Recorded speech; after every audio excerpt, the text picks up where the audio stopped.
দর্শকদের জানিয়ে দিচ্ছি আজকের সংবাদপত্রের গুরুত্বপূর্ণ শিরোনামগুলো।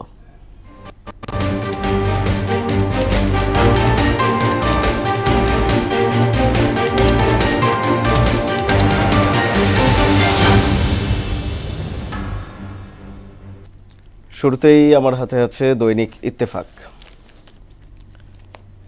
একদিনে 4 শিক্ষার্থী সহ 12 জনের মৃত্যু। টানা 15 বছরের বেশি একনায়কতান্ত্রিক শাসনের পর গণতান্ত্রিক নির্বাচন করা চ্যালেঞ্জের ইতালির সংবাদ মাধ্যমকে ডক্টর ইউনুস। যুগান্তর, আল জাজিরাকে ডক্টর মোহাম্মদ ইউনুস, জনগণ তাড়াতাড়ি ক্ষমতা হস্তান্তরের কথা বলছে না। রাখাইনের জন্য বাংলাদেশের ভূখণ্ড ব্যবহার মানবিক করিডোরে বিতর্ক। সমকাল, 20 দিনে বরখাস্তের সুযোগ, বিশেষ বিধান পর্যালোচনা হচ্ছে।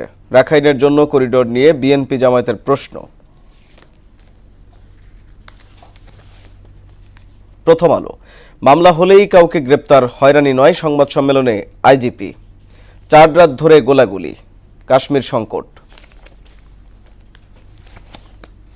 বণিক বার্তা, জুলাই ফেব্রুয়ারি দেশের ব্যাংক খাতে লেনদেন প্রায় 5% কমেছে।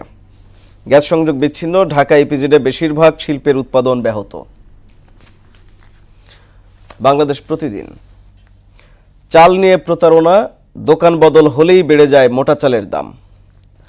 আকস্মিক যুদ্ধবিরতির ঘোষণা পুতিনের। The daily star, aid allocation to be trimmed in next budget. Bodishal gunfight, local